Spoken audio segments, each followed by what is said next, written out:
Hello guys, first name Charity, last name Barden. Today I have a very special guest. This is my cousin. We're here to talk about relationships and like sort of the status quo and just how relationships are perceived in society and within our generation.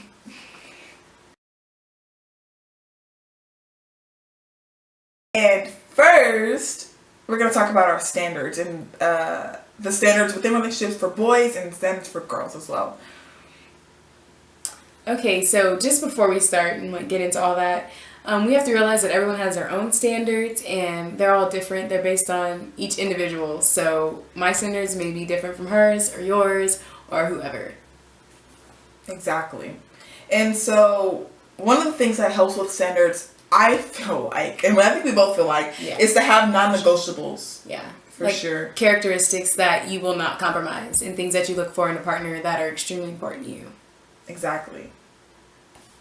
So go ahead. There's 5 that I think every girl, every guy should have at least 5 non-negotiables. Lay it on us. So one that's really important to us that we found out recently was just being intentional about the relationship, obviously, but sort of just kind of how you are in life, just like with your goals and with your education. But relationship-wise, just being intentional about how you feel and being intentional about communicating and, I don't know, just being intentional about the amount of effort you put forth and just giving it your all, I guess. Exactly.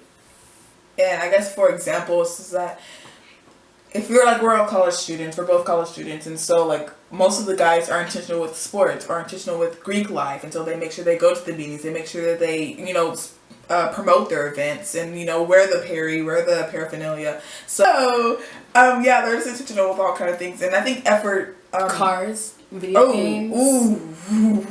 Oh my nose. We love you guys though. But I didn't understand the difference between effort and interest.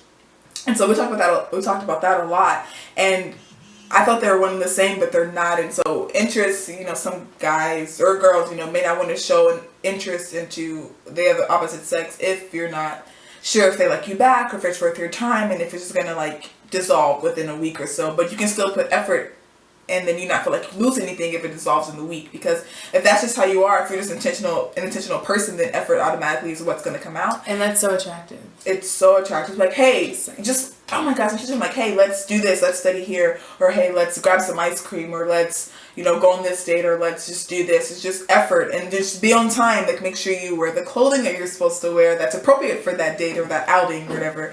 And so it's just really important to show the effort and show intentionality, because then that's what's going to promote our interest, with your effort. And so then you can reciprocate and show more interest, and then I'll show more interest in that.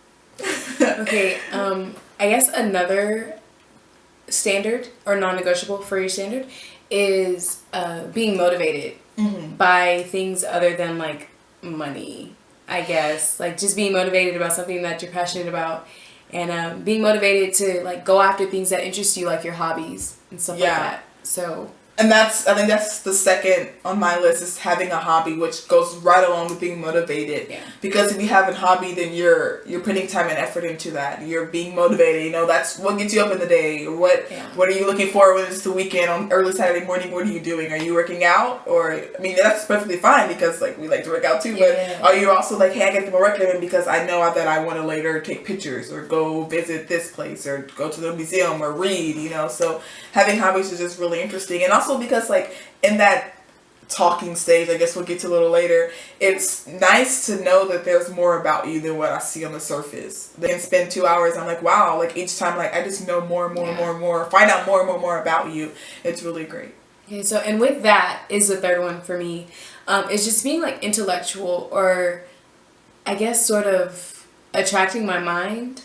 And just taking me into your world and teaching me something new that I don't know, because I'm interested in something different from you. So fourth one or third one is goals. Goes right along with everything we're talking about. I love someone who can set a goal and reach it. And to me, a goal is different than a dream, because you can have a dream and it's just that, it's a dream, and it's what you daydream about. But for me, the difference between a goal and a dream is that when you wake up in the morning with a goal in mind and you take the steps necessary to achieve it. So whether it's a day goal or a week goal or, you know, it even could be a yearly goal, but the fact that you have something in mind that you're like thinking about and you're constantly like grinding for and working towards, it's super attractive. And then also that can, for me, a lot of my goals like right along with my hobbies. And so it's just like this nice continuous lifestyle for me, and I really just love it. And so someone else with that would be super amazing. Something else, and maybe the fourth one, I guess. Yeah. That she mentioned earlier was just being open-minded. Like someone who doesn't mind learning a new language or going to do new things that are different and cool. And I guess it's kind of just like being spontaneous, and I'm always being willing to grow. So someone who's open-minded, and yeah. Yeah, we didn't mention our first one, which was a man of God. So that's just... I always do that last. Okay. It's like, and lastly, like... But most important. For sure, yeah. Because like that, yeah. Okay, but do you have anything to add to the fourth one? Yeah. Okay. Not necessarily, no. Okay. My next one, but I completely agree with being open-minded, because I'm minoring in Spanish, and so for someone to say, ugh, I hate Spanish, really just grinds my gears. I'm like, well, that's me. Like, Spanish is literally a part of me. I love the culture, and so for you to like, quote unquote, you know, say that you hate it, I'm just like, now I'm not gonna want to show you that part of me, you know? So it's just, it completely like closes me down, for sure. But the next one for me would be nice smile. If you have a nice smile, we can talk for days. So this is physical literally, appearance. guys. And so the last one is obviously like a man of God, and a man who's just trying to live a life that will please God, and that he's happy to live at the end of the day. Adding on to that, I know a man of God will also treat you right, which is the most important, because it's like, now I'm giving you, if we make it past the talking phase and we're now dating, which is also another word for like us being in a relationship, I'm giving you my heart, you know? So it's just like, now here you go for it. And so man of God, you know, will always do that, and they'll always have your best interests in mind, and then they'll be open-minded because they love God, or they'll be, you know, they'll just have certain qualities. All things fall into place. Yeah. But like, and even with that, I like definitely believe that the man in the relationship should be the leader. So I would have to have someone who's like-minded like me if they're going to be leading me. Like, I'm going to need to have trust in them and faith in their abilities and what they can do. So that's why that is also important. And you have to have someone you can grow with. And if like being spiritual and having a relationship with God that's really personal and intimate is important to us, then we need someone who can grow with us in that area. Yeah, and I just want to stress what Olivia said when she said they have to be like me if they're going to try to lead me.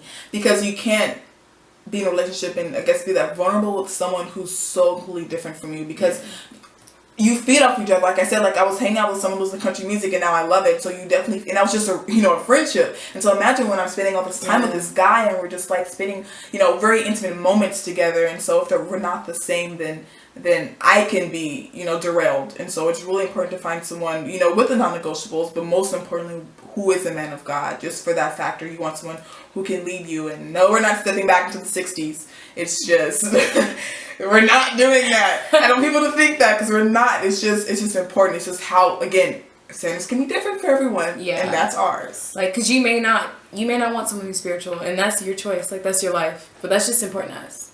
So, exactly. That's all. But yeah, so I guess those are considered high standards, but really they're just different. Yeah. So for all the girls out there who have ever been told they may have high standards, you just have different standards. So it's cool. You good. Yeah. You good. Exactly. Guys, well, I hope you enjoyed this talk. We'll let you know some more things about just relationships in general. I know the next video is going to be terminology that's used with boy-girl relationships. You have the talking, you have dating, you're a couple, you're an item, side people, like, it's just all of that. Yeah. So stay tuned. I am Charity Barton. Be an original, not a statistic. Bye.